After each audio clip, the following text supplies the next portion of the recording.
Hello everyone, সবাই কেমন আছো? আমি অনেক ভালো আছি।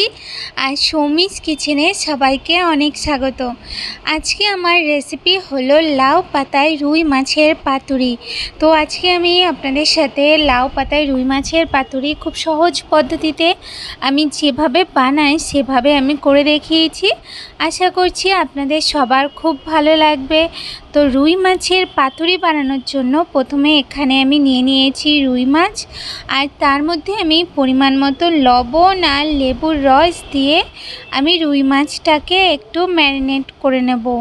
রুই মাছটাকে একটু ম্যারিনেট করে নিয়ে এরপরে আমি এই দিকে একটা বাটির মধ্যে নিয়ে নিচ্ছি 2 চামচের মতন একটু সাদা সর্ষে এখানে নিয়ে নিচ্ছি, 1 চামচের মতন একটু পোস্ত, আর আমি ওর মধ্যে দিয়ে দিচ্ছি সামান্য একটু লবণ, আর দিয়ে দিচ্ছি কয়েকটা কাঁচা লঙ্কা। এরপর আমি এটার একটা মিহিন পেস্ট বানিয়ে নেব।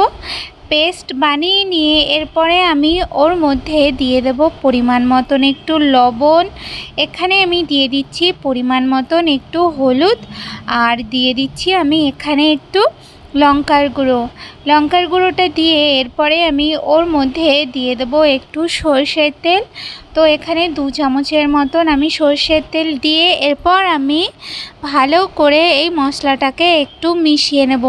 তো যতক্ষণ আমি মশলাটা মেশাচ্ছি ততক্ষণ আপনারা আমার চ্যানেলে নতুন হয়ে থাকলে তাহলে আমার চ্যানেলকে সাবস্ক্রাইব করে দেবেন, আর আমার রেসিপি ভালো লাগলে অবশ্যই লাইক, কমেন্ট আর শেয়ার করতে ভুলবেন না। তো দেখুন মশলাটা মাখানো হয়ে গেলে এরপরে আমি ওর মধ্যে মাছগুলোকে দিয়ে মাছগুলোকে মশলার সাথে একটু ভালো করে মাখিয়ে নেব। মাছগুলো মশলার সাথে ভালো করে মাখিয়ে নেওয়ার পর এরপরে আমি এখানে নিয়ে নিয়েছি লাউ পাতা, আর লাউ পাতাকে আমি আগের থেকে একটু ধুয়ে রেখেছিলাম। এখানে আমি একটা মাছের জন্য 2টো লাউ পাতা ইউজ করছি। তো লাউ পাতা দিয়ে এরপরে ওর ওপরে আমি এইভাবে মাছ দিয়ে দেব, আর ওর ওপর থেকে দিয়ে দেব একটু মশলাটা দিয়ে এরপরে আমি ওর ওপর থেকে একটা কাঁচা লঙ্কা, আর আমি ওর ওপর থেকে দিয়ে দিচ্ছি হালকা একটু সর্ষের তেল। তো সর্ষের তেলটা দিয়ে এরপরে আমি লাউ পাতাটাকে এইভাবে একটু মুড়ে নেব, আর লাউ পাতা মুড়ে নিয়ে এরপরে আমি একটা টুথপিকের সাহায্যে এইভাবে একটু বন্ধ করে দেব। তো এখানে আমি টুথপিকের সাহায্যে এটা বন্ধ করে দিচ্ছি, আপনারা সুতো দিয়েও বেঁধে নিতে পারেন। তো দেখুন এইভাবেই আর যে মাছগুলো রয়েছে সেইগুলোকে আমি করে নেব। এই যে দেখুন আমার সব করা হয়ে গেছে। করা হয়ে গেলে এরপরে আমি এখানে নিয়ে নিয়েছি একটা প্যান, আর প্যানের মধ্যে আমি তেল দিয়ে দিয়েছি। তেলটা যখন একটু গরম হবে তখন আমি ওর মধ্যে দিয়ে দেব মাছগুলো, আর মাছগুলোকে আমি দিয়ে এরপরে আমি গ্যাসটা মিডিয়াম করে মাছগুলোকে একটু ভাজা করে নেব। মাছগুলো দেওয়ার 2-3 মিনিট পর আমি মাছগুলোকে একবার একটু উল্টে দেব।